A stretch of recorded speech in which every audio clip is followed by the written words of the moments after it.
महापालिकेने शहरातील खण भागात रस्त्यावर असणाऱ्या गणपती आणि म्हसोबा देवाच्या मंदिराला घरपट्टीची नोटीस बजावण्यात आली आहे। ही नोटीस मंदिरातील गाभाऱ्यात ठेवण्यात आली आहे। त्यामुळे ही घरपट्टी भरणार कोण? प्रत्यक्षात देवालाच ती भरावी लागणार का, असा सवाल करत पालिकेच्या या कारभाराविरोधात परिसरातील नागरिकांमधून संताप व्यक्त होतोय। सांगलीतील खण भागात म्हसोबा गल्लीत गेल्या अनेक वर्षांपासून रस्त्यावरच झाडाखाली म्हसोबा मंदिर आहे। हे देवस्थान येथील जागृत असून दरवर्षी परिसरातील नागरिक येथे यात्रा करताना हे मंदिर रस्त्यावरच असतात, त्याला कोणी मालक नाहीये। परिसरातील लोक पूजा अर्चा करतात। या मंदिराला आजपर्यंत घरपट्टी येत नव्हती। आता या मंदिराला 1034 रुपये घरपट्टी आकारण्यात आली आहे। या मंदिरा शेजारील रस्त्यावर एका कोपऱ्यात गणपती मंदिर आहे। या मंदिरालाही 1100 रुपयांची घरपट्टी आकारण्यात आली आहे। मंदिरांना बजावण्यात आलेल्या या घरपट्टीच्या नोटिसा कोणा व्यक्तीच्या हातात न देता थेट गाभाऱ्यात देवाच्या पायाजवळ ठेवण्यात आल्या। या नोटिसांवर धारक म्हणून म्हसोबा मंदिर आणि गणपती मंदिराचा उल्लेख केलाय। यामुळे आता ही घरपट्टी कोण भरणार? प्रत्यक्षात देवाकडूनच याची वसुली होणार का, असा सवाल करत परिसरातील नागरिकांमध्ये संताप व्यक्त होतोय। मराठी भाषा गौरव दिनानिमित्त मनसेच्या वतीने येथील विश्रामबाग चौकात लाडू वाटप करून मराठी स्वाक्षरी मोहीम हाती घेऊन मराठी भाषा गौरव दिन साजरा करण्यात आलाय। कार्यक्रमाचे भाजपचे मनपा क्षेत्राचे नेते शेखर इनामदार, मनसेचे जिल्हाध्यक्ष तानाजीराव सावंत, विश्रामबाग पोलीस ठाण्याचे पोलीस निरीक्षक सुधीर भालेराव, उद्योजक शब्बीर कवठेवाले, आनंदराव सावंत, दीपाली सिंहासने आदी जण उपस्थित होते। मराठी स्वाक्षरी करून कार्यक्रमाची सुरुवात करण्यात आली। यावेळी बोलताना शेखर इनामदार म्हणाले, मराठी भाषेला अभिजात दर्जा मिळाला, परंतु त्याचा प्रसार करण्याची जबाबदारी आपली आहे। जास्तीत जास्त मराठीचा वापर झाला पाहिजे। भाषेच्या प्रसारासाठी शासनाची जी काही मदत मिळवून देता येईल ती मिळवून देण्याचा प्रयत्न करू। मनसेचे जिल्हाध्यक्ष तानाजीराव सावंत म्हणाले, मराठी भाषा ही केवळ संवादाचं साधन नसून ती महाराष्ट्राच्या संस्कृतीचं, परंपरेचं आणि अस्मितेचं प्रतीक आहे।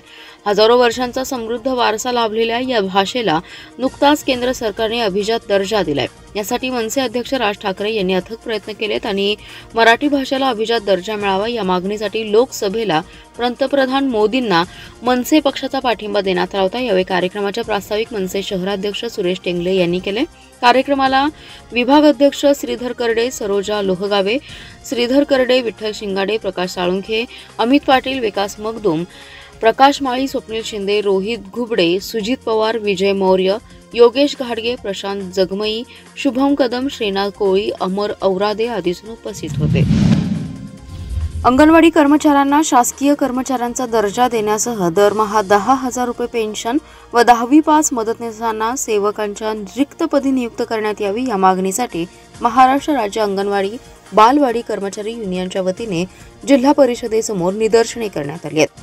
आयटकच्या वतीने देण्यात आलेल्या निवेदनात म्हटले की राज्यात सुमारे 2,21,000 अंगणवाडी कर्मचारी कार्यरत आहेत। अंगणवाडीत 0 ते 3 लाभार्थी गरोदर माता, स्तनदा मातांना पोषण आहार वाटप करण्यात येतो। कुपोषित, अतिकुपोषित बालकांना समुपदेशनसह आरोग्य सेवा देण्याचं महत्त्वाचं काम केलं जातं। अंगणवाडी सेविका सरकारचे वैज्ञानिक कर्मचारी आहेत, त्यामुळे त्यांना सरकारी कर्मचाऱ्यांचा दर्जा देऊन शासकीय वेतन लागू करण्यात यावं। अंगणवाडी कर्मचाऱ्यांच्या ग्रॅज्युएटीचा प्रश्न वर्षानुवर्ष प्रलंबित असून तो मार्गी लावण्यात यावा। अंगणवाडी कर्मचाऱ्यांना सेवानिवृत्तीनंतर कोणतेही लाभ मिळत नाहीत, त्यामुळे कर्मचाऱ्यांना दरमहा 10,000 रुपये पेन्शन देण्यात यावी। 10वी पास मदतनीसांना सेवकांच्या रिक्तपदी नियुक्त करण्यात यावं। अंगणवाडी सेविकांमधून अंगणवाडी पर्यवेक्षकांची पदे तात्काळ भरण्यात यावीत। सरकारने दिलेले मोबाईल ग्रामीण भागात चालत नसून कुचकामी ठरत आहे, त्यामुळे नेटवर्क असलेले मोबाईल द्यावेत। अंगणवाडी कर्मचाऱ्यांच्या स्थानिक समस्या सोडवण्यासाठी जिल्हा स्तरावर समिती आहे, या समितीची बैठक दर 3 महिन्यांनी घेण्यात यावी अशी मागणी करण्यात आली आहे। यावेळी अध्यक्ष दिलीप उटाणे यांच्यासह कर्मचारी उपस्थित होते। गुलाबराव पाटील मेमोरियल ट्रस्टच्या वतीने देण्यात येणारा गुलाबराव पाटील जीवन गौरव पुरस्कार माजी मंत्री बाळासाहेब थोरात व सदानंद मोरे यांना, तर गुलाबराव पाटील ऋणानुबंध पुरस्कार लताताई देशपांडे व आप्पासाहेब पाटील यांना जाहीर करण्यात आलाय। अखिल भारतीय मराठी साहित्य संमेलनाच्या अध्यक्षा डॉक्टर तारा भवाळकर यांच्या हस्ते रविवारी पुरस्काराचं वितरण होणार असल्याची माहिती ट्रस्टचे संस्थापक अध्यक्ष पृथ्वीराज पाटील यांनी दिली आहे। या पुरस्काराचं स्वरूप रक्कम 15,000 रुपये, स्मृतिचिन्ह, शाल व श्रीफळ असे। पृथ्वीराज पाटील म्हणाले, दरवर्षी राज्यस्तरीय स्वर्गीय गुलाबराव पाटील जीवन गौरव आणि ऋणानुबंध पुरस्कार दिला जातो। गेल्या या वर्षी पुरस्कार देण्यात आला नाही, त्यामुळे यावर्षी 2022 व 2024 ते 2025 या दोन्ही वर्षाच्या पुरस्काराचं वितरण करण्यात येणार आहे। बाळासाहेब थोरात यांनी राजकीय, शैक्षणिक आणि सामाजिक क्षेत्रात उल्लेखनीय काम केले. तर 24 वर्षांपूर्वी बाळासाहेब थोरात यांचे वडील भाऊसाहेब थोरात यांना या पुरस्काराने सन्मानित करण्यात आलं होतं. या वर्षीचा पुरस्कार लेखक, कवी, प्रवचनकार, संत साहित्याचे संशोधक, प्रवचनकार, सावित्रीबाई फुले पुणे विद्यापीठाच्या तत्वज्ञान विभागाचे प्रमुख आणि संत तुकाराम महाराजांचे 13वे थेट वंशज प्राध्यापक सदानंद मोरे यांना देण्यात येणार आहे. याचबरोबर गेल्या वर्षीचा ऋणानुबंध पुरस्कार बालशिक्षण आणि बालसंस्कार या क्षेत्रात भरीव योगदान असलेल्या डॉक्टर लताताई देशपांडे यांना देण्यात येणार आहे. तर या वर्षीचा ऋणानुबंध पुरस्कार अप्पासाहेब पाटील यांना देण्यात येणार आहे. रविवारी सकाळी 10 वाजता विष्णुदास भावे नाट्य मंदिरात पुरस्कार वितरणाचा कार्यक्रम होणार आहे. अखिल भारतीय मराठी साहित्य संमेलनाच्या अध्यक्षा डॉक्टर तारा भवाळकर यांच्या हस्ते या पुरस्काराचं वितरण होईल. कार्यक्रमाच्या अध्यक्षस्थानी राष्ट्रवादी शरद पवार पक्षाचे प्रदेशाध्यक्ष जयंत पाटील असून काँग्रेसचे नेते विश्वजित कदम प्रमुख पाहुणे म्हणून उपस्थित राहणार असल्याचे पृथ्वीराज पाटील यांनी सांगितले. मातृमराठी भाषेला 2500 वर्षांचा इतिहास लाभलाय. महानुभव पंथांचे चक्रधर स्वामी महिमभट यांच्यापासून ते संत ज्ञानेश्वर, संत तुकाराम यांचे आध्यात्मिक साहित्य आणि ग्रंथरचना त्याची साक्ष देतात. आपली शब्दसंपदा आणि ज्ञानसंपदा वाढवण्यासाठी मातृभाषेचा सक्षम वापर करणं गरजेचं आहे, असे प्रतिपादन निवृत्त मुख्याध्यापक व साहित्यिक शाहीर पाटील यांनी केलंय. जिल्हा ग्रंथालय अधिकारी कार्यालयात मराठी भाषा गौरव दिन कार्यक्रमात प्रमुख मार्गदर्शक म्हणून ते बोलत होते. वा शिरवाडकर उर्फ कुसुमाग्रज यांनी महाराष्ट्राच्या सांस्कृतिक क्षेत्रामध्ये मोलाचं योगदान दिलं असून आपल्या मातृभाषेचा गौरव म्हणून कुसुमाग्रज यांचा जन्मदिवस म्हणजे 27 फेब्रुवारी हा मराठी भाषा गौरव दिन म्हणून साजरा करण्यात येतो. जिल्हा ग्रंथालय अधिकारी कार्यालय आणि जिल्हा मराठी भाषा समिती यांच्या संयुक्त विद्यमाने आयोजित हा कार्यक्रम जिल्हा ग्रंथालय अधिकारी अमित सोनवणे, जिल्हा मराठी अध्यापक संघाचे अध्यक्ष विठ्ठल मोहिते, कवी प्रकाश वायदंडे, ज्येष्ठ पत्रकार चिंतामणी सहस्त्रबुद्धे यांच्या प्रमुख वक्त्यांसह ग्रंथपाल, वाचक आणि साहित्यिकांच्या उपस्थितीत साजरा करण्यात आलाय. माझा मराठीचा बोलू कौतुके या विषयावर मार्गदर्शन करताना साहित्यिक शाहीर पाटील यांनी संत कार्याचा उल्लेख करत मराठी भाषेची थोरवी यावेळी विशद केली आहे. प्रारंभी वा शिरवाडकर उर्फ कुसुमाग्रज यांच्या प्रतिमेला मान्यवरांच्या हस्ते पुष्पहार अर्पण करून अभिवादन करण्यात आले. कवी प्रकाश वायदंडे आणि शाहीर पाटील यांच्या हस्ते फीत कापून ग्रंथ प्रदर्शनाचं उद्घाटन करण्यात आले. मिरजेत कोयता आणि चाकूने हल्ला करून कुणाल दिनकर वाली याचा खून करण्यात आल्याची घटना घडली होती. पोलिसांनी या प्रकरणी 3 संशयितांविरुद्ध गुन्हा दाखल करून त्यांचा शोध सुरू केला होता. यापैकी 2 ताब्यात घेण्यात काही तासातच पोलिसांना यश आले. मात्र यातील मुख्य संशयित हा फरार झालाय. त्यास मिरज शहर पोलीस ठाण्याच्या पथकाने सोलापूर जिल्ह्यातून ताब्यात घेतले. खून प्रकरणी 3 आरोपींना पोलिसांनी ताब्यात घेत यश मिळवलं असून त्यांना न्यायालयासमोर हजर केलं असता 28 फेब्रुवारीपर्यंत त्यांना पोलीस कोठडी देण्यात आली आहे. मिरजेतील कमानवेज परिसरातील अग्निशामक केंद्राजवळ कुणाल दिनकर वाली याच्यावर चाकू आणि कोयत्याने हल्ला करून त्याचा खून करण्यात आला होता. तर त्याचा भाऊ वंश दिनकर वाली यास गंभीर जखमी केलं होतं.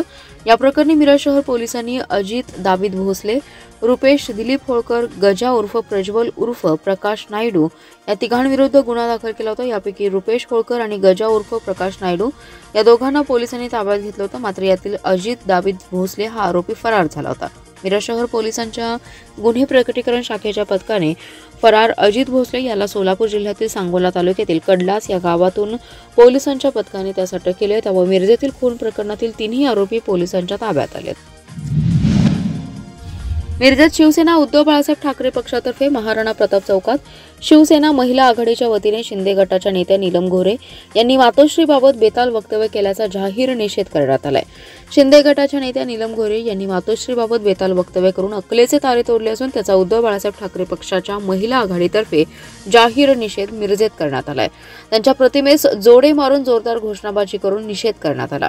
नीलम गोरे यांना मातोश्रीने आमदार सभापती केलं, परंतु त्याचा उपकार विसरून गद्दारी केली आणि आता मातोश्रीवर बेताल वक्तव्य करतात. त्याचा जाहीर निषेध करत शिवसेना महिला आघाडीने त्यांच्या प्रतिमेस जोडे मारण्यात आलेत. मातोश्रींमुळेच तुम्ही ओळखता, नाही तर तुम्हाला कोणीच ओळखलं नसतं. यापुढे असे बेताल वक्तव्य केल्यास जशास तसं उत्तर देऊ. तसेच नीलम गोरे यांनी मातोश्रीची माफी मागावी, अन्यथा महिला आघाडी यापेक्षाही तीव्र आंदोलन करेल. यावेळी शिवसेना मिरज शहर महिला संघटक शाकीर इनाम जमादार, जिल्हा संघटक मनीषा पाटील, सुगंधा माने, ना जी माळी, मिरज शहर प्रमुख महादेव हुलवान तसेच महिला आघाडीच्या कार्यकर्त्या मोठ्या संख्येने उपस्थित होत्या. वाळवा तालुक्यातील ताकारी येथे बोरगावचे सुपुत्र स्वर्गीय माजी आमदार क्रांतीवीर आत्माराम बापू पाटील यांच्या स्मृती दिनानिमित्त मोफत महाआरोग्य शिबिराचं आयोजन करण्यात आले। या शिबिरात सर्व तपासण्या, औषध उपचार मोफत मिळणार आहेत। शुक्रवारी सकाळी 9 ते सायंकाळी 5 पर्यंत ताकारी येथील जिल्हा परिषद शाळेच्या प्रांगणात हे शिबिर संपन्न होणार असल्याची माहिती प्राथमिक आरोग्य केंद्र बोरगाव यांनी दिली आहे। शिबिराचे उद्घाटन जिल्हा परिषदेच्या मुख्य कार्यकारी अधिकारी तृप्ती धोडमिसे यांच्या शुभ हस्ते व माजी मंत्री आमदार सदाभाऊ खोत यांच्या अध्यक्षतेखाली संपन्न होणार आहे।